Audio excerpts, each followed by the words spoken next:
कालवर्ती सिद्धाणम नमो लोयेशो त्रिकालवर्ती आयरियाणम नमो लोयेशो त्रिकालवर्ती उज्जैनम नमो लोयेशो त्रिकालवर्ती सवसावनम ओंकार बिंदु संयुक्तम नित्यम ध्यायन्ति योगिना कामदम मोक्षदम चैव ओंकाराय नमो नमः। मंगलम भगवान वीरो मंगलम गौतमो गणी मंगलम कुंकुंदार्यो जैन धर्मोस्तु मंगलम सर्वमंगल मांगल्यम सर्वकल्याणकारकम प्रधानम सर्वधर्माणां जैनम जयतु शासनम नमः समय साराय स्वानुभूत्या चकास्ते चित स्वभावाय भावाय सर्वभावांतरचिते एगो में शशदो अपाज्ञान दर्शन लखणो शेषा में बहिरा भावा सर्वे संयोग लखणा मारो सुशाश्वत एक दर्शन ज्ञान लक्षण जीव छे बाकी बधा संयोग लक्षण भाव मुझथी बाह्य छे हूँ एक शुद्ध सदारूपी ज्ञान दर्शन माय करे कई अन्य ते मारू जरी परमाणु मात्र नहीं हरे जे जाणतो अरहंत ने गुण द्रव्य ने पर्याय पणे ते जीव जाणे आत्म ने तसुमोह पामे लाई खरे नथी अप्रमत के प्रमत नथी जे एक ज्ञायक भाव छे ए रीत शुद्ध कथा एने जे ज्ञात ते तो ते छे जम नेत्र तेमज ज्ञान नथी कारक मथी वेद करे जाणे ज कर्मोदय निर्जरा बंध तेमज मोक्ष ने ध्रुव अचल ने अनुपम गति पामेल सर्वेशित ने वंदी कहूँ श्रुत केवड़ी कथित आशमय प्रावृत हो। ओम श्री नमः श्रीदेव्य नमः श्रीदेव्य नमः श्रीदेव्य।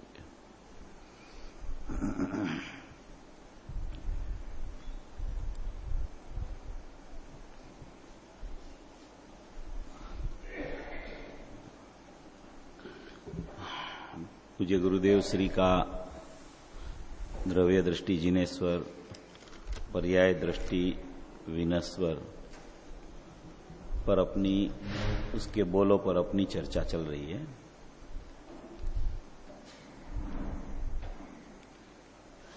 एक ये चिट्ठी आई है उसमें प्रश्न है उसको अपन ले लेते हैं पहले।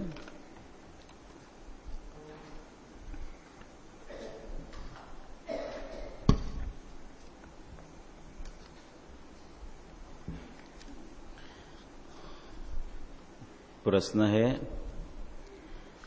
प्रमाण से बाहर जाना नहीं और प्रमाण में अटकना नहीं, इसको जरा समझाने की कृपा करें। और दूसरा प्रश्न उससे संलग्न ही लगता है, प्रमाण नई निक्षेप के वस्तु का निर्णय किस प्रकार करना चाहिए। पहला प्रश्न है प्रमाण से बाहर जाना नहीं, प्रमाण में अटकना नहीं, इसको जरा समझाएं। अभी प्रमाण किसको कहते हैं? द्रव्य, गुण, पर्याय, वो तीनों को एक साथ में देखना, उसका नाम प्रमाण ज्ञान बोला जाता है। वो द्रव्य गुण पर्याय का भेद नहीं करना, वो द्रव्य गुण पर्याय को ही आत्मा देखना, तो वो जो आत्मा है वो प्रमाण वाला आत्मा है, वो प्रमाण ज्ञान का विषय है। प्रमाण ज्ञान, प्रमाण वाला द्रव्य किसको बोला जाता है? कि जिसमें दोनों सत्ताएं मौजूद हो, द्रव्य गुण की एक रूप नहीं पलटती सत्ता और पर्याय की अनेक रूपता वाली पलटती सत्ता। वो एक रूप सत्ता और अनेक रूप सत्ता, एक रूप सत्ता द्रव्य गुण वाली, अनेक रूप सत्ता पर्याय वाली, उसको द्रव्य गुण पर्याय को साथ में देखना, उसको बोला जाता है प्रमाण का द्रव्य। प्रमाण का द्रव्य में पर वस्तु नहीं है, शरीर मन वाणी कुछ नहीं है, उसमें मात्र द्रव्य गुण, और जितने आत्मा में अनंत गुण है वो अनंत गुण की अनंत पर्याय साथ में है, उसको बोला जाता है प्रमाण का द्रव्य। वो द्रव्य है, वो जीव द्रव्य है। वो जीव द्रव्य में दूसरे 5 द्रव्य की नास्ति है। पुद्गल, धर्म, अधर्म, आकाश और काल, ये 6 द्रव्य स्वरूप जो लोक है, उसमें जीव द्रव्य को अपन ने अलग कर लिया और 5 द्रव्य को बाहर रख दिया, तो अपने ख्याल में प्रमाण का जीव द्रव्य सबसे पहले आ गया।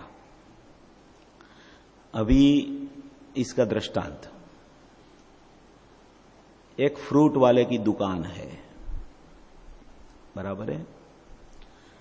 अभी उसमें अपन ने उसमें 6 फ्रूट रखे हुए हैं, मौसम्बी है, एप्पल है, वो द्राक्ष है, केला है, नारियल है, और दूसरा कोई भी समझ लो। 6 फल उसमें रखे हुए हैं। 6 फल में से अपन ने उसमें से एक फल चुन लिया। अपन ने समझ लो कि मौसम्बी चुन ली। मौसम्बी बोलते हैं ना आपके यहां, क्या बोलते हैं? मौसम्बी अपन ने उसमें से चुन ली। तो मौसम्बी चुन ली तो दूसरे 5 फल की तो नास्ती हो गई, एक मौसम्बी की अस्थि हो गई। तो 5 फल होते हुए भी वो 5 फल वो मौसम्बी के साथ में नहीं है। ऐसे 6 द्रव्य होते हुए भी जीव द्रव्य को चुन लिया, तो 5 द्रव्य की बात चर्चा अभी नहीं है, वो दूसरे खाते में चले गए और जीव द्रव्य अलग आ गया। जैसे मौसम्बी अलग आ गई, ऐसे जीव द्रव्य अलग आ गया। तो वो क्या हो गया? वो प्रमाण का द्रव्य हो गया। मौसम्बी भी प्रमाण है और जीव द्रव्य भी प्रमाण है। अपन दृष्टांत से समझे ना, एकदम ख्याल में आ जाए। तो अभी वो प्रमाण का द्रव्य है, वो द्रव्य गुण पर्याय वाला है। अभी जो मौसम्बी है, अभी मौसम्बी में क्या है? अंदर रस भी भरा है और छिलका भी है। अभी छिलका और रस, अभी अपन पूरी मौसम्बी को फेंक देवे तो रस भी चला जाए, और पूरी मौसम्बी को खा लेवे तो छिलका सहित तो अपन खा नहीं सकते। अपन मौसम्बी लाए, मगर उसका कुछ ऑपरेशन करना पड़ेगा ना। ऑपरेशन के बिना तो उसका स्वाद नहीं आएगा।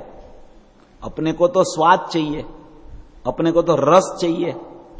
मौसम्बी नहीं चाहिए अपने को, मौसम्बी का रस चाहिए।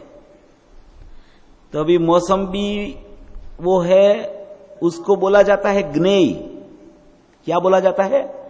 ज्ञेय। एक ज्ञेय रूप पदार्थ है वो। ऐसे जीव द्रव्य है, वो ज्ञेय रूप पदार्थ है। उसको है भी नहीं कह सकते और उसको उपादेय भी नहीं कह सकते हैं। वो ज्ञेय कह सकते हैं उसको, कि जानने लायक चीज, उसको बोला जाता है ज्ञेय। इसे मौसम्बी है भी नहीं कह सकते, उपादेय भी नहीं कह सकते। हे कहे तो रस चला जावे, उपादेय कहे तो छिलका खाना पड़े, उसको क्या कहेंगे? ज्ञेय। ये जानने लायक चीज है। ऐसे द्रव्य गुण पर्याय वाला आत्मा जो है प्रमाण का विषय है, वो जानने लायक पदार्थ है।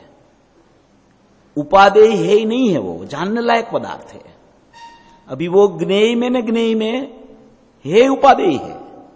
मुसम्बी ने मुसम्बी में है उपादेय करना है। एक ज्ञेय है, ज्ञेय का 2 भेद है और उपादेय। जीव द्रव्य ज्ञेय है, उसका 2 भेद है। एक क्या है? त्रिकाली द्रव्य और एक पर्याय। ऐसे मुसम्बी ज्ञेय है, उसका रस भी है और छिलका भी है। ये दृष्टांत सब एक देश समझना। छिलके को अपन फेंक देंगे तो पर्याय को फेंकना नहीं है, अलग करना है अपने को। तो ये तो हो गया क्या, ज्ञेय रूप पदार्थ हो गया, वो प्रमाण का विषय हो गया। अभी उसी में उपादेयभूत तत्व छुपा हुआ है। मौसम्बी में रस छुपा हुआ है, तो उसमें से रस कैसे निकालेंगे कि छिलके को निकालेंगे तभी उसमें से रस निकलेगा। छिलके को निकाल के बिना रस की प्राप्ति नहीं हो सकती है।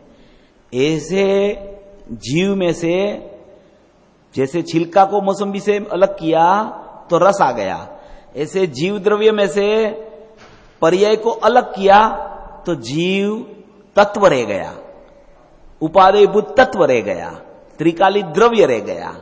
वो त्रिकाली द्रव्य है, उसको बोलते हैं निश्चयिका द्रव्य, और जो पर्याय है उसको बोलते हैं पलटता अंश, यानी कि पर्यार्थिक नई का विषय। तो ये पर्यार्थिक का विषय पर्याय, द्रव्यार्थिक का विषय द्रव्य। वो द्रव्य गुण पर्याय तीनों मिला के प्रमाण का द्रव्य। वो प्रमाण का द्रव्य मौसम्बी की तरह उपादेय नहीं है। उपादेय उसको मान लेंगे अपन तो पर्याय में तो अभी मिथ्यात्व है, पर्याय में तो अभी राग चल रहा है। तो मिथ्यात्व और राग सहित का द्रव्य उपादेय करेंगे तो आनंद की उत्पत्ति नहीं होगी।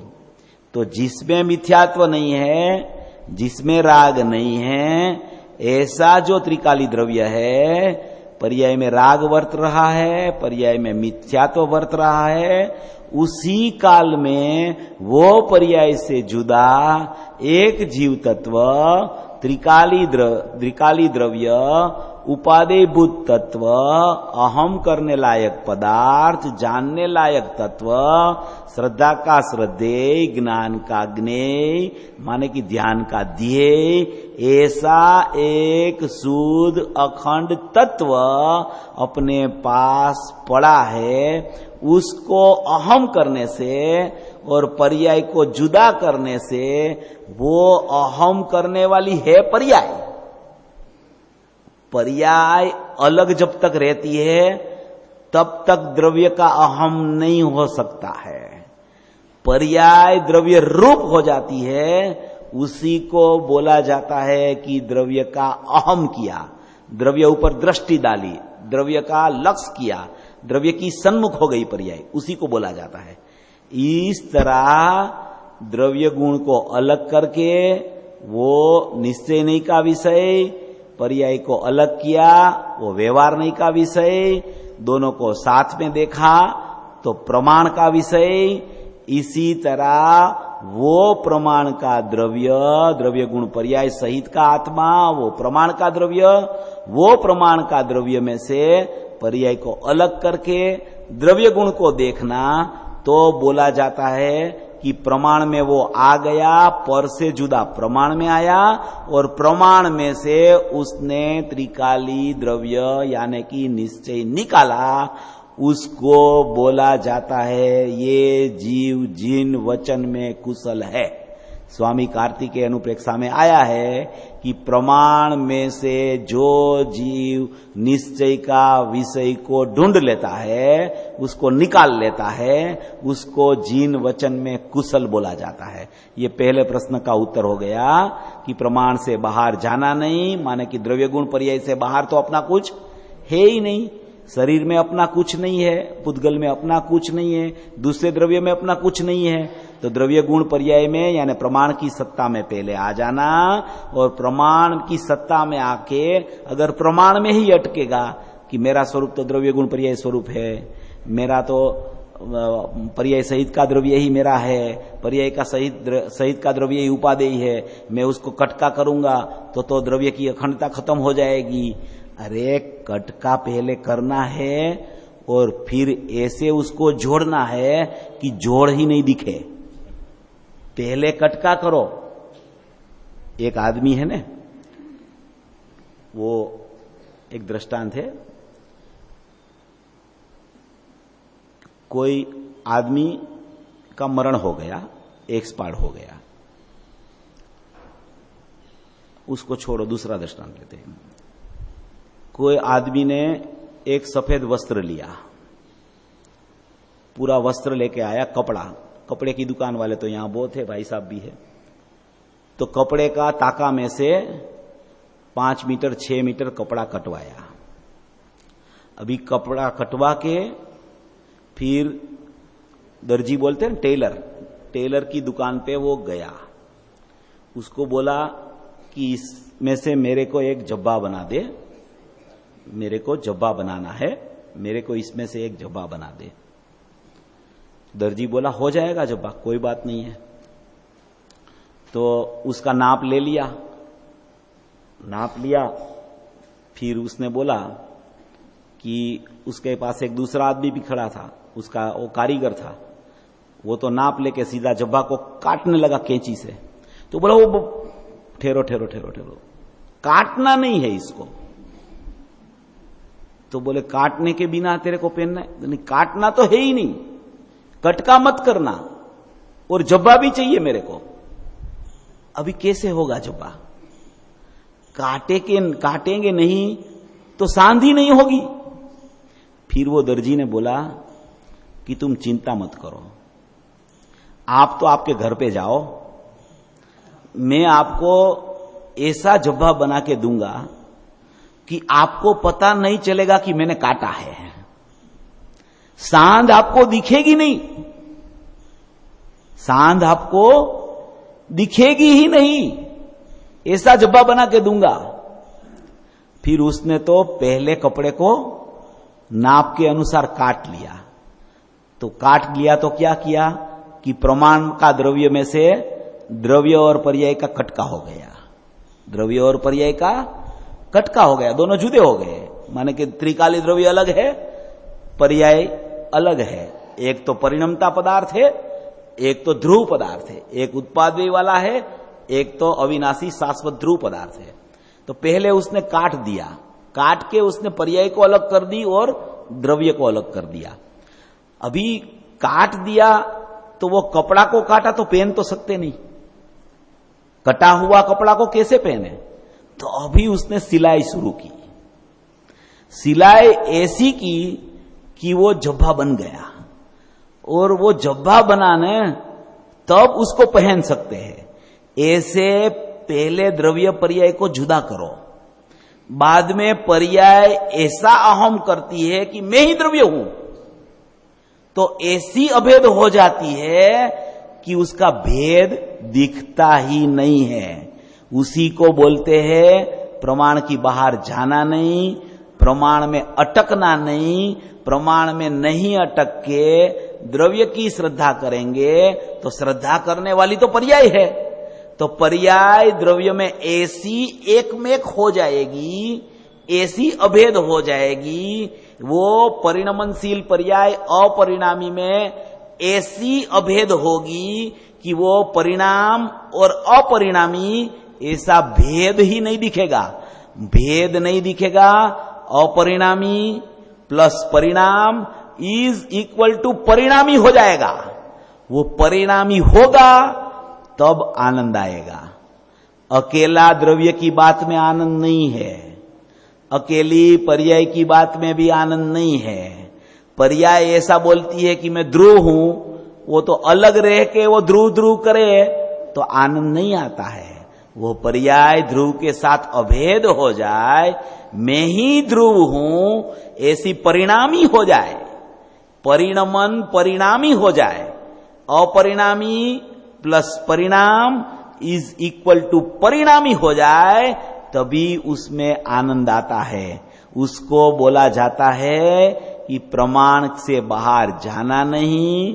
प्रमाण द्रव्य गुण पर्याय स्वरूप है, उसमें अभी पर्याय में मिथ्यात्व और राग है, तो वो पर्याय को अलग करना, द्रव्य को अलग करना, फिर पर्याय में ऐसा कहना कि मैं त्रिकाली द्रव्य हूं, तो वो पर्याय में राग और मिथ्यात्व की जगह सम्यक दर्शन और वितरागता आएगी, और वो वितरागी पर्याय, सम्यक दर्शन वाली पर्याय द्रव्य के साथ कथनचित अनन्य हो जाएगी। उसको बोला जाता है, वो उसको एक समय में ज्ञान और आनंद की अनुभूति की उर्मी उछल गई, उसको बोला जाता है प्रमाण से बाहर जाना नहीं, प्रमाण में अटकना नहीं, और प्रमाण में से द्रव्य निकाल के द्रव्य की श्रद्धा करके वो अपरिणामी की श्रद्धा करते, परिणाम में परिणमन हो के अपरिणामी हूं ऐसा कहना, उसका नाम अनुभूति बोला जाता है। दूसरा प्रश्न है, प्रमाण नई निक्षेप से वस्तु का निर्णय किस प्रकार करना चाहिए। अभी ये अपनी समय सार की 13वीं गाथा है। 13वीं गाथा के बाद में ये पूरा विषय आया है कि आत्मा को प्रमाण से, नई से और निक्षेप से आत्मा का निर्णय करने के लिए ये 3 चीज अत्यंत जरूरी है। प्रमाण माने द्रव्य गुण पर्याय स्वरूप वस्तु, उसका नाम प्रमाण। नई माने कि कम से कम 2 नई का ज्ञान उसको होना चाहिए, निश्चय नहीं और व्यवहार नहीं। नई तो अनंत है, मगर निश्चय नहीं और व्यवहार नहीं, 2 का ज्ञान होना चाहिए। और निक्षेप है वो ज्ञेय का भेद है। प्रमाण की सत्ता द्रव्य पर्याय स्वरूप सत्ता, उसमें प्रत्यक्ष प्रमाण, परोक्ष प्रमाण वो सब होता है, मगर अपन उसको ज्यादा उसमें उलझे ऐसी बात नहीं करना। प्रमाण की बात माने द्रव्य पर्याय स्वरूप वस्तु, उसका नाम प्रमाण। नई की बात, उसका नाम निश्चय नहीं और व्यवहार नहीं, उसका नाम नई।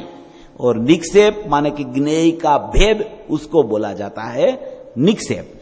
ऐसा द्रव्य गुण पर्याय से प्रमाण का विषय को जानना, निश्चय नहीं और व्यवहार नहीं से नई को जानना, और निक्षेप से ज्ञेय का भेद को जान के माने कि पूरी सत्ता उसमें आ जाती है। नई निक्षेप प्रमाण से निर्णय करके फिर अनुभव के काल में नई निक्षेप प्रमाण का कुछ काम होता नहीं है। निर्णय के लिए नई निक्षेप और प्रमाण आवश्यक है, उसके बिना निर्णय जीव को नहीं होता है। जिसको नई निक्षेप प्रमाण की बात पता चल गई है, उसके लिए निर्णय तो हो ही जाता है उसको, मगर जिसको वो पता नहीं है उसको निर्णय की आवश्यकता नहीं हो सकती। माने कि निश्चय नहीं है कि ये निश्चय नहीं का विषय है, ये व्यवहार नहीं का विषय है, ये प्रमाण का द्रव्य है, ये ध्रुव द्रव्य है, वो निश्चय नहीं का द्रव्य है। ऐसी उसको प्रमाण और नई की सत्ता और निक्षेप यानी ज्ञेय का भेद का ज्ञान होना चाहिए। कम से कम नई निक्षेप प्रमाण का ज्ञान हो, उसको आत्मा का निर्णय हो सकता है। ऐसा नई निक्षेप प्रमाण का प्रकरण है। ज्यादा उसको जानने के लिए पूज्य गुरुदेव श्री का प्रवचन, उसमें 13वीं गाथा के बाद में जो है चर्चा, वो टीका एक लिखी है, उसमें है, वो पढ़ लेना आप। तीसरा प्रश्न है इसमें, शुद्ध निश्चय नहीं, अशुद्ध निश्चय नहीं, असद्भुत व्यवहार नहीं, असद्भुत व्यवहार नहीं, सद्भुत व्यवहार नहीं, सद्भुत व्यवहार नहीं स्पष्टीकरण करे।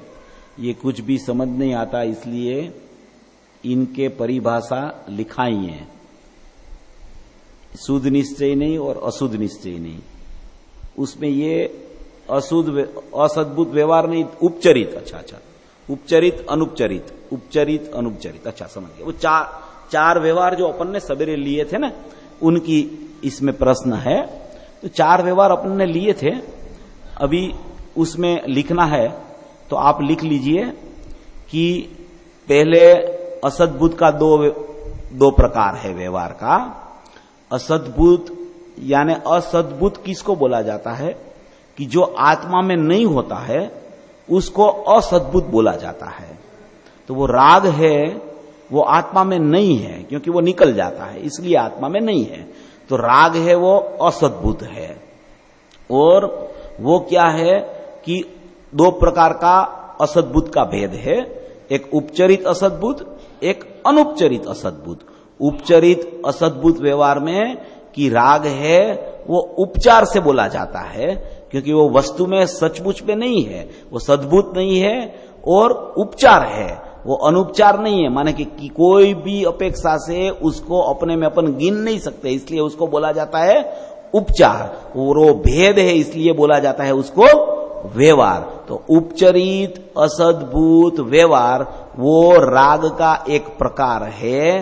वो असद्भुत व्यवहार उपचरित जिसको बोला कि राग ख्याल में आता है कि अभी राग वर्त रहा है, ऐसा ख्याल में आवे, उसको बोला जाता है असद्भुत उपचरित व्यवहार।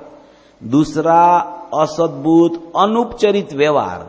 अनुपचरित माने ख्याल में नहीं आता है, उपचरित माने ख्याल में आता है। तो उपचरित माने ख्याल में आवे ऐसा राग, और अनुपचरित माने सत्ता में है मगर ख्याल में नहीं आता है, उसको बोला जाता है अनुपचरित असद्भुत व्यवहार। तो ये असद्भुत के जो व्यवहार है वो दोनों राग के है। असद्भुत उपचरित व्यवहार राग ख्याल में आता है, असद्भुत अनुपचरित व्यवहार राग ख्याल में नहीं आता है। एक असद्भुत का प्रकरण हो गया। अभी सद्भुत व्यवहार। सद्भुत व्यवहार के भी दो भेद, सद्भुत उपचरित व्यवहार और सद्भुत अनुपचरित व्यवहार। तो सद्भुत उपचरित व्यवहार वो ज्ञान से देखे तो ज्ञान राग को जानता है। तो वो जानता कौन है? तो क्या ज्ञान। तो ज्ञान जानता है, इसलिए ज्ञान आत्मा का भेद है, इसलिए उसको बोला सद्भुत। वो राग को जानता है इसलिए बोला उपचार, और वो भेद है इसलिए बोला व्यवहार। तो उसको बोला सद्भुत उपचरित व्यवहार। और दूसरा सद्भुत अनुपचरित व्यवहार। ज्ञान वही आत्मा, ज्ञान आत्मा को ही जानता है, ज्ञान वही आत्मा, उसको बोला जाता है सद्भुत अनुपचरित व्यवहार। क्योंकि उसमें ज्ञान ने अपने आत्मा की सत्ता को सिद्ध की, इसलिए उसको बोला जाता है अनुपचरित। उसमें उपचार लागू नहीं पड़ता है। राग की तरफ जाता है ज्ञान तो उसमें उपचार लागू पड़ता है, अपने स्वभाव की तरफ है तो उसको बोला जाता है अनुपचरित। तो सद्भुत अनुपचरित व्यवहार, उसका नाम ज्ञान वही आत्मा, ये गुण भेद है। ज्ञान राग को जानता है वो पर्याय भेद है, और वो राग का सद्भुत प्रकार है, वो दोनों तो बाहर ही है। इस तरीके से ये चारों प्रकार होते हैं। ये प्रश्न अभी समाप्त हो गए।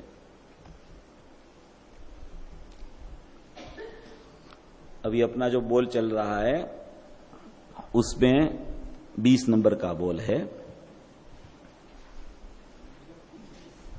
20 नंबर का बोल में पूज्य गुरुदेव श्री फरमाते हैं कि सिद्ध है, सिद्ध भगवान है। सिद्ध भगवान जो है वो ज्ञाता दृष्टा है, सिद्ध है। अपना सब लोगों का साध्यपना क्या है? मोक्ष, सिद्ध दशा। वो जो सिद्ध भगवान है, वो सिद्ध भगवान कैसे है कि वो ज्ञाता दृष्टा है, कि वो जानने देखने वाला है, वो कुछ करने वाला नहीं है, मात्र ज्ञाता दृष्टा है। वो जानता देखता है, जाननहार देखनहार है, वो कुछ करने वाला नहीं है। आत्मा का स्वभाव करना नहीं है, आत्मा का स्वभाव मात्र जानना जानना जानना, देखना देखना देखना, जानना देखना, वो आत्मा का स्वभाव है। वो आत्म स्वभाव रूप जिसका परिपूर्ण परिणमन हो जाता है उसको बोला जाता है सिद्ध दशा। तो सिद्ध दशा और सिद्ध दशावान त्रिकाली द्रव्य ध्रुव आत्मा, उसका भेद निकल जावे तो वो सिद्ध को ऐसा बोला जाता है कि वो मात्र सिद्ध भी जानने देखने वाला है, वो जाननहार देखनहार है, वो कुछ करने वाला नहीं है, वो मात्र जानने वाला देखने वाला है। वो सिद्ध है उसी प्रकार सिद्ध भगवान है, उसी प्रकार तू भी जानने देखने वाला है।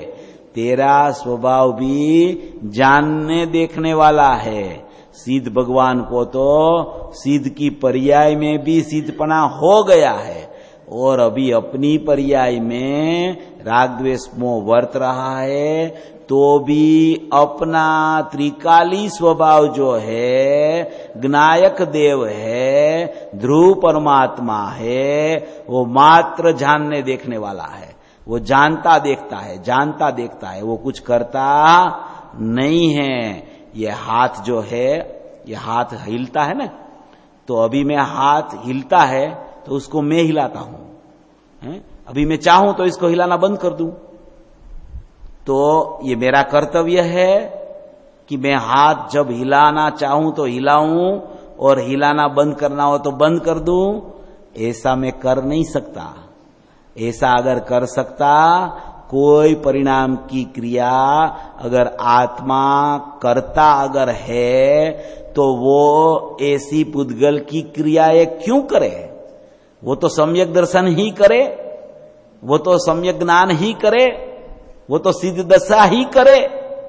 वो सदाय करता है, वो मात्र जानने देखने वाला है। हिलता हाथ है, वो हिलता हाथ को जानता है आत्मा। ये पृथक चीज है। ज्ञानमय आत्मा पृथक चीज है। देह देवण में अपना शुद्ध आत्मा देह से भिन्न, राग से भिन्न, कर्म से भिन्न, एक समय की परलक्षी इंद्रिय ज्ञान की पर्याय से भिन्न और एक समय की अतीन्द्रिय ज्ञानमय पर्याय से भी भिन्न त्रिकाली द्रव्य शुद्ध है। वो मैं चैतन्य शुद्ध परमात्मा हूं। मेरा स्वभाव मात्र जानना देखना, मात्र जानना देखना मेरा स्वभाव है। मैं जाननहार हूं, मैं करने वाला नहीं हूं। मैं मात्र ज्ञाता दृष्टा हूं, मैं मात्र जाननहार हूं। जानना देखना ही मेरा कार्य है और कोई कार्य मेरा है ही नहीं। जैसे उसमें 320 गाथा में आया ना, 320 गाथा है कि नेत्र है ना, नेत्र, ये नेत्र चक्षु, वो चक्षु क्या करती है? ऐसा दृष्टांत दिया आचार्य भगवान ने। दृष्टांत भी बहुत अलौकिक, जैसे रोज का प्रकार अपना चलता हो, ऐसा दृष्टांत ही आचार्य भगवान देते हैं कि चक्षु है, वो चक्षु करती क्या है? चक्षु का कार्य क्या? मात्र देखना। वो कुछ कर सकती है? शरीर में कुछ भी प्रॉब्लम हो गया तो चक्षु क्या करे? ये अवयवी है पूरा और ये उसका एक अवयव है, और ये अवयव दूसरे अवयव में कुछ हो गया तो कुछ कर सके? मात्र क्या करे? देख सके। वो देखती है, मात्र देखना उसका काम है। चक्षु से क्या होता है? मात्र दिखाई देता है। ऐसे ही आत्मा क्या करता है? देह देवड़ में भिन्न परमात्मा, चैतन्य परमात्मा, ध्रुव परमात्मा, अखंड परमात्मा, शाश्वत परमात्मा, ज्ञान और आनंद का अखूट खजाना, उसमें ज्ञान भरा है। प्रदेश प्रदेश में उसमें ज्ञान भरा है। तो वो ज्ञान का कार्य क्या है? ज्ञान की क्रिया क्या होती है? कि ज्ञान की क्रिया मात्र जानना, दर्शन की क्रिया मात्र देखना। ऐसे आत्मा मात्र जानने देखने वाला है। जिससे नेत्र देखता है वैसे आत्मा जानता देखता है। बस ये नेत्र की उपमा देखे, वो सिद्ध किया कि आत्मा भी ऐसे अंदर में जानने देखने वाला है। वो कोई भी क्रिया का कर्ता आत्मा नहीं है, कोई परिणाम का कर्ता आत्मा नहीं है। परिणाम को जानना वो भी आत्मा के लिए उपचार है। वो तो अपने को ही अपने में जानता हुआ रहता है, उसको बोला जाता है ध्रुव आत्मा जानन देखन हार है। ऐसा ही प्रत्येक जीव का स्वभाव है, जानना देखना, जानना देखना, जानना देखना, जानना देखना। ज्ञान क्या करे? मात्र जाने। राग हुआ तो राग का क्या करे? ज्ञान, ज्ञान में ख्याल आवे, जानना होवे कि राग हो रहा है। आत्मा है तो ज्ञान में जानना होवे कि आत्मा है। कुछ कर नहीं सकता, राग को हटा नहीं सकता, राग को कहीं दूर नहीं ले जा सकता, मात्र जान सकता है। जैसे चक्षु जान सकती है, देख सकती है, ऐसे आत्मा मात्र जानने देखने वाला है। वो कुछ फेरफार कर नहीं सकता है। कितना भी पर्याय में परिणमन चलता ही रहे, चलता ही रहे, चलता ही रहे, क्रम सर क्रमबद्ध, वो मात्र जानने देखने वाला रहता है। कुछ परिणाम में फेरफार आत्मा त्रिकाली द्रव्य ध्रुव चैतन्य परमात्मा कर नहीं सकता है। ऐसा जानने देखने वाला मैं सिद्ध स्वरूपी भगवान आत्मा हूं। कुछ भी करना मेरा काम नहीं है, मात्र जानना देखना मेरा काम है। ऐसा मेरा सिद्ध स्वभावी स्वरूप आत्मा का स्वभाव मेरा भी ऐसा है। जैसा सिद्ध का आत्मा है वैसा ही मेरा आत्मा है। जैसा सिद्ध का कार्य है ऐसा ही मेरा कार्य है। ऐसा इसमें कहना चाहता है। सिद्ध है वो ज्ञाता दृष्टा है, उसी प्रकार तू भी जानने देखने वाला ही है। यहां सिद्ध की उपमा देके परिपूर्णता सिद्ध करनी है। यहां तो ज्ञायक से ही अपने आत्मा को मिलाना है। सिद्ध का आत्मा भी ध्रुव चैतन्य परमात्मा है, अपना आत्मा भी ध्रुव चैतन्य परमात्मा है। मगर सिद्ध की उपमा क्यों दी है कि सिद्ध भगवान है, उसमें कोई अपूर्णता नहीं है, पर्याय में भी पूर्णता हो गई है। इसलिए सिद्ध भगवान को आगे करके जैसा सिद्ध का आत्मा है ऐसा ही तेरा आत्मा है। अधूरा पूरे का कुछ प्रश्न है ही नहीं कि उसका आत्मा पूरा है, क्योंकि वो सिद्ध है और मैं तो संसारी हूं इसलिए मेरा आत्मा अधूरा है। ऐसा अधूरा पूरे का कोई प्रश्न है ही नहीं। आत्मा द्रव्य अपेक्षा से सबका समान है और ऐसा द्रव्य अपेक्षा से आत्मा को समान देखने वाला की पर्याय में भी समानता हो जाती है। पर्याय का फर्क उसको निकल जाता है। उसको ऐसा लगता है न कि मेरी पर्याय में तो अधूरास है, सिद्ध की पर्याय तो परिपूर्ण हो गई है, इसलिए उसका आत्मा तो जानने देखने वाला है, मेरा आत्मा तो करने वाला है, क्योंकि मैं तो अधूरा हूं। तो ऐसे बोलते हैं कि जैसे वो जानने देखने वाला है ऐसे तू भी जानने देखने वाला है। वो पूरा है, तू अधूरा है। ऐसा अधूरा पूरे का कोई प्रश्न है ही नहीं। सर्व जीव है सिद्ध सम, जो समझे वो हो जाए। माने कि जो ऐसा समझ ले कि मैं सिद्ध समान परमात्मा हूं, तो वो सिद्ध की नात में बल जाए, सिद्ध के टोड़े में वो प्रवेश कर जाए। ऐसा सिद्ध समान परिपूर्ण मेरा आत्मा है। अधूरा पूरे का प्रश्न ही नहीं है। ज्ञाता दृष्टा से किंचित भी हटा, ज्ञाता दृष्टा स्वभाव से किंचित भी, थोड़ा भी, उससे थोड़ा भी खस गया, थोड़ा भी हट गया, तो क्या होगा? कर्तृत्व में अर्थात सिद्ध से पृथक हो जाएगा, कर्तृत्व में चला जाएगा। थोड़ा भी फर्क देख लिया ने सिद्ध से अपने में, सिद्ध भगवान से अपने में थोड़ा भी फर्क देख लिया तो क्या होगा कि थोड़ा भी फर्क देख लिया, किंचित भी हटा तो कर्तृत्व में गया, अकर्ता स्वभाव से च्युत हो गया, कर्ता हो गया, अर्थात सिद्ध से पृथक यानी कि जुदा हो गया सिद्ध से। अपने को तो सिद्ध से जुदा होने नहीं है, अपना स्वभाव सिद्ध स्वभाव ही है और मैं तो वर्तमान में सिद्ध परिपूर्ण हूं। मेरे को सिद्ध होना नहीं है, होना मेरा काम नहीं है। मैं तो हूं, मैं तो परिपूर्ण हूं, मैं तो कृतकृत्य हूं, मैं तो स्वभाव से ही सिद्ध हूं। मेरे में होना करना धरना कुछ है ही नहीं। मैं तो हूं मात्र, मैं तो चैतन्य तत्व हूं, मैं तो त्रिकाल तत्व हूं, मैं तो ज्ञायक तत्व हूं, मैं तो परिपूर्ण तत्व हूं, भूतार्थ स्वभावी आत्मा हूं।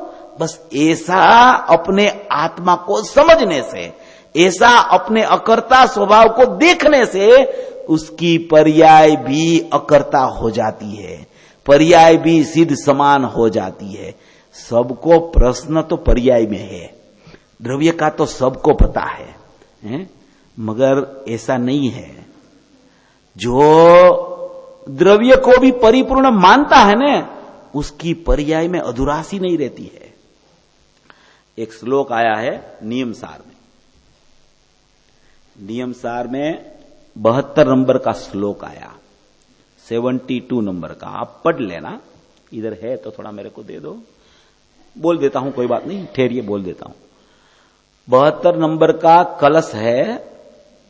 एक 71 नंबर का कलश में तो ऐसा आया कि मैं किस नई से ऐसा देखूं कि ये जीव सिद्ध है और ये जीव संसारी है। ऐसी मेरे पास कोई नई ही नहीं है कि मैं उस नई से देखूं कि ये सिद्ध है और ये संसारी है। ऐसी मेरे पास कोई नई ही नहीं है, इसलिए मैं उसमें भेद ही नहीं पाता हूं कि ये सिद्ध है कि ये संसारी है। ऐसा 71 कलश में आया। हाँ, वही कि वो कोई मेरे पास ऐसी नई ही नहीं कि मैं उस नई से देखूं कि ये सिद्ध है और ये संसारी है। ऐसी मेरे पास कोई नई ही नहीं है। मेरे स्वभाव में नई का सर्वथा अभाव है। ऐसी नई ही नहीं है मेरे पास कि किस नई से मैं देखूं कि ये सिद्ध है और ये संसारी है। ऐसी नई ही मेरे पास नहीं है। ऐसा 71 कलश में आया। उसके बाद 72 कलश आता है। बहुत नियमसार, बहुत प्रयोजनभूत शास्त्र है। उसमें आचार्य भगवान ने 311 तो कलश लिखे हैं। 311 कलश माना कि गाथा है तो कम, मगर कलश उससे दुगुना। 311 कलश लिख दिए, एक के बाद एक गाथा के ऊपर 5-5, 7-7, 8-8 कलश चलाते हैं। कैसी महिमा आती होगी उसको आत्मा की कि वो महिमा में डूबते डूबते ऐसे डूब जाते हैं कि जरा सा भी विकल्प आता है ना तो वो रचना हो जाती है शास्त्र की। और उनका विकल्प अपने लिए निर्विकल्पता में निमित्त बनता है। वो विकल्प में आवे तो अपनी निर्विकल्पता में निमित्त बने। ऐसे ये सुखमय कलश है।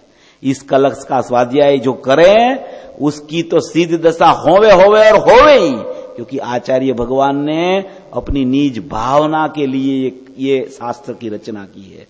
जिन सुबुद्धियों को 71वां कलश, जिन सुबुद्धियों को तथा कुबुद्धियों को पहले से ही शुद्धता है, सुबुद्धियों को भी पहले से ही शुद्धता है और कुबुद्धियों को भी पहले से ही शुद्धता है। दोनों का स्वभाव शुद्ध ही है, किसी का स्वभाव में अशुद्धता है ही नहीं। मुझे तो कोई अशुद्धता नाम का प्राणी दिखाई नहीं देता है। मुझे तो सब शुद्ध ही दिखाई देते हैं, क्योंकि मैं तो जीव को ही देखता हूं। उनकी परिणमन को मैं देखता ही नहीं हूं, मैं तो उसका शाश्वत तत्व को ही देखता हूं। तो सुबुद्धि हो कि कुबुद्धि हो, वो सब में शुद्ध स्वभाव ही भरा है। जिन सुबुद्धियों को कुबुद्धियों को पहले से ही शुद्धता है, उनमें कुछ भी भेद मैं कौन सी नई से जानूं। उसमें प्रथम से ही शुद्धता है, तो उसमें मैं भेद, मेरे पास ऐसी नई ही नहीं है कि उसमें मैं भेद करके जान सकूं।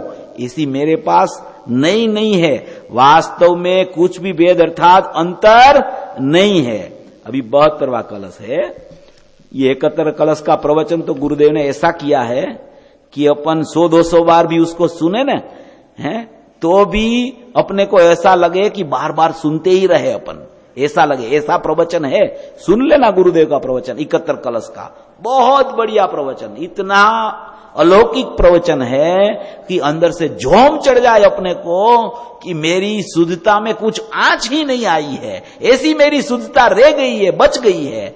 और ये 72वां कलश है, उसमें बहुत प्रयोजनभूत बात लिखी है। जीव को ऐसा लगता है ना कि मेरा द्रव्य तो शुद्ध है मगर मेरी पर्याय में अशुद्धता है, द्रव्य तो शुद्ध है पर्याय में अशुद्धता है। उसके लिए ये कलश लिखा है आचार्य भगवान ने। शुद्ध और अशुद्ध की जो विकल्पना माने विपरीत कल्पना, मिथ्या मान्यता, शुद्ध और अशुद्ध ऐसी विकल्पना, वह मिथ्या दृष्टि को सदैव होती है। मिथ्या दृष्टि को कैसी विकल्पना होती है? शुद्ध अशुद्ध की विकल्पना, विपरीत कल्पना मिथ्या दृष्टि को सदैव होती है। सम्यक दृष्टि तो सदा ऐसा ही मानता है कि कारण तत्व और कार्य तत्व दोनों शुद्ध है। सम्यक दृष्टि कैसा मानता है? कारण तत्व और कार्य तत्व दोनों शुद्ध है। अच्छा, उसने ऐसा कैसे मान लिया? कार्य तत्व में तो, संसारी जीव को कार्य तत्व में तो मिथ्या दृष्टि को अभी अशुद्धता है, तो वो सम्यक दृष्टि कैसे बन गया? सम्यक दर्शन उसको कैसे प्राप्त हो गया? और सम्यक दर्शन के काल में उसने ऐसा कैसे मान लिया कि कारण तत्व और कार्य तत्व शुद्ध है? पढ़ लेता हूं, फिर खुलासा करते हैं अपन। इस प्रकार परमागम के अतुल अर्थ को सारासार के विचार वाली सुंदर बुद्धि द्वारा जो सम्यक दृष्टि स्वयं जानता है, उसे हम वंदन करते हैं। अभी इसमें ऐसा लिखा है कि सम्यक दृष्टि को तो सदा ऐसी मान्यता होती है कि कारण तत्व और कार्य तत्व दोनों शुद्ध हैं, और मिथ्या दृष्टि को कैसी मान्यता होती है? कारण तत्व शुद्ध है और कार्य तत्व अशुद्ध है। तो अभी मैं पूछता हूं कि कारण तत्व को जो शुद्ध मानेगा, उसका कार्य तत्व में अशुद्धता होगी कि शुद्धता होगी? तो कारण तत्व को तूने शुद्ध माना ही नहीं है। कारण तत्व को अगर तू शुद्ध मानेगा, त्रिकाली द्रव्य को जो तू शुद्ध मानेगा, तेरा अभिप्राय में त्रिकाल परमात्मा अनादि से शुद्ध रह गया है, अखंड रह गया है, अशुद्धता उसमें है ही नहीं, तो तेरा कार्य तत्व में अशुद्धता कभी हो ही नहीं सकती। कार्य तत्व में शुद्ध परिणमन ही होगा। सम्यक दृष्टि इसे कहते हैं कि जो कारण तत्व को शुद्ध माने, तो उसका कार्य तत्व में अशुद्धता का जन्म ही नहीं होता। जीव क्या समझता है कि कारण तत्व शुद्ध है, कार्य तत्व अशुद्ध है, द्रव्य शुद्ध है, पर्याय में अभी अशुद्धता है। उसने द्रव्य को शुद्ध माना ही नहीं है। अगर द्रव्य को शुद्ध मान लिया, तो जो शुद्ध जानता आत्मा को वह शुद्ध भाव रूप परिणमता है। माने कि उसने त्रिकाली द्रव्य की सत्ता का यथार्थ पने से उसकी शुद्धता का स्वीकार ही नहीं किया है। भाषा में तो आता है कि मेरा द्रव्य शुद्ध है, अशुद्धता तो पर्याय में है। माने कि बार बार हरेक समय वो द्रव्य पर्याय का भेद करके पर्याय में अशुद्धता ही घटित करता रहता है। उसको ऐसा ही लगता है कि पर्याय तो को तुच्छ है, पर्याय में तो कुछ है ही नहीं। अरे भाई, पर्याय में अशुद्धता के साथ ज्ञान है कि नहीं? पर्याय में पर्याय का स्वभाव भी ज्ञान नहीं है क्या? पर्याय में भी ज्ञान का अंश है कि नहीं? तो वो ज्ञान कभी अशुद्ध होता है क्या? तो वो ज्ञान में तो ज्ञान है, ज्ञान में कहां अशुद्धता है? वो ज्ञान तो चैतन्य का अंश है, अंशी का अंश है। वो अंश में तो भगवान आत्मा जानने में आ रहा है, तो उसको तू अशुद्ध क्यों मानता है? पर्याय में अशुद्धता तो तुझको क्यों दिखती है? पर्याय को तू क्यों देखता है? तू द्रव्य को देख, तू चैतन्य तत्व को देख, तू ध्रुव आत्मा को देख। जैसे सिद्ध है वो शुद्ध है, ऐसे तेरा आत्मा भी शुद्ध है। ऐसा शुद्ध जानेगा, शुद्ध मानेगा, तो तेरा कार्य तत्व में अशुद्धता का जन्म कभी नहीं होगा। मगर तेरी मान्यता में ही ऐसा पड़ा है। बोलने में तो शुद्ध बोल देता है, मगर मान्यता में ऐसा है कि अभी तो अशुद्धता अंदर चली गई है। द्रव्य शुद्ध है ऐसा कोई मानेगा, तो उसकी पर्याय में अशुद्धता का जन्म कभी नहीं होगा। वो मानता है, मगर सम्यक प्रकार से नहीं मानता है। मानता जरूर है, आचार्य भगवान का शास्त्र जो पढ़ता है, गुरुदेव की वाणी सुनता है, उसको इतना तो भेद पड़ गया कि द्रव्य में तो शुद्धता भरी है, मगर अभी पर्याय में शुद्धता का प्रकटपना नहीं आया, तो उसने द्रव्य को ढीला कर दिया है, द्रव्य के ऊपर उसका जोर नहीं आया है, पर्याय ऊपर से जोर छूटा नहीं है। वो आचार्य भगवान ने प्रवचन सार में लिखा 114 गाथा में ऐसा लिखा कि तेरे पास चक्षु कितनी है? 2 चक्षु है, एक द्रव्यार्थिक चक्षु, एक पर्यार्थिक चक्षु। तेरे पास 2 चक्षु है, परार्थिक चक्षु तो है ही नहीं तेरे पास। चक्षु 2 है, परार्थिक चक्षु नहीं है, पर को जानने वाली कोई चक्षु ही नहीं तेरे पास। पहली बात तो यह है। इसलिए तू जानता है तो या तो द्रव्य को जानता है या तो पर्याय को जानता है। प्रमाण का विषय इतना ही है, प्रमाण का विषय में पर नहीं आता है, तो प्रमाण का विषय द्रव्य पर्याय स्वरूप वस्तु है। तो अगर तू जानता है तो या तो द्रव्य को जानता है या तो तू पर्याय को जानता है। तो आचार्य भगवान ने उसमें ऐसा लिखा कि तेरे पास तो 2 ही नहीं है, 2 ही चक्षु है, 2 ही चक्षु से तू या तो द्रव्य को जान या तो पर्याय को जान। अभी उसने ऐसी एक सुंदर बात लिख दी आचार्य भगवान ने कि तूने अनादि से है ने क्रम भंग कर दिया है, क्रम का भंग किया है तूने अनादि से। सबसे पहले तुझे द्रव्य को जानना चाहिए और बाद में पर्याय का ज्ञान तो हो जाता है। अभी तूने क्या किया है? पर्याय को जानने के लिए तत्पर हो गया है, उसमें खुच गया है, उसमें खूब गया है कि पर्याय तो ऐसी हो रही है, पर्याय क्यों स्वसन्मुख नहीं हो रही, पर्याय क्यों पर सन्मुख हो रही है, पर्याय द्रव्य को जानने की तरफ क्यों नहीं जाती है, पर्याय में द्रव्य का अहम क्यों नहीं होता है। ऐसा कर कर कर कर करके पर्याय की रटन लगाई उसने। इसलिए आचार्य भगवान ने बोला कि पर्यार्थिक चक्षु को सर्वथा बंद करके, सर्वथा शब्द डाला उसमें, कथनचित नहीं। परार्थिक चक्षु तो है ही नहीं, 2 चक्षु है, 2 चक्षु में से भी पर्यार्थिक चक्षु को सर्वथा बंद कर दे। अगर वो तू पर्यार्थिक चक्षु को सर्वथा बंद करेगा तो अकेला खुला हुआ द्रव्यार्थिक चक्षु से तुझे द्रव्य ही देखने में आएगा, माने कि तू क्रम में आ जाएगा। तूने क्रम भंग किया है, पहले अनुक्रम में आ जा, पहले द्रव्य को देख, बाद में पर्याय का ज्ञान तो हो ही जाएगा। तूने क्या क्रम भंग किया है? पहले पर्याय को ही देखना सीखा है, पर्याय को ही देखना, पर्याय को देखना, पर्याय में क्या है, पर्याय में ये है, पर्याय ऐसी हो गई, पर्याय ऐसी हो गई। गुरुदेव ने प्रवचन रत्नाकर 146 पेज पे प्रवचन रत्नाकर पहले भाग में लिखा कि मिथ्या दृष्टि पर्याय है तो सही ने, पर्याय होनी तो चाहिए ने, पर्याय कोई पर में तो नहीं होती है ने, पर्याय तो मेरे ही द्रव्य की है ने, पर्याय को ऐसे में पर द्रव्य तो नहीं बोल सकता हूं ने। ऐसे कर करके पर्याय का प्रेम करके अपना मिथ्यात्व की पुष्टि करता है। ऐसा शब्द गुरुदेव ने लिखा कि पर्याय का प्रेम करके, पर्याय की पुष्टि करके मिथ्यात्व दृढ़ करता है। वो एकला त्रिकाली द्रव्य स्वभाव है, ध्रुव चैतन्य परमात्मा है, सिद्ध समान आत्मा है, उसको देखने की चेष्टा ही शुरू नहीं हुई उसकी। इसीलिए आचार्य भगवान और गुरुदेव फरमाते हैं कि तू तेरी पर्यार्थिक चक्षु को सर्वथा बंद करके अकेला उघड़ेला हुआ द्रव्यार्थिक चक्षु से तेरे द्रव्य को देख कि मैं शुद्ध त्रिकाल द्रव्य हूं, मैं चैतन्य परमात्मा हूं, मैं सिद्ध समान नहीं, मैं सिद्ध हूं। ऐसे तू तेरे द्रव्य को देख। तेरे द्रव्य को देखेगा तो फर्क निकल जाएगा, फर्क रहेगा ही नहीं।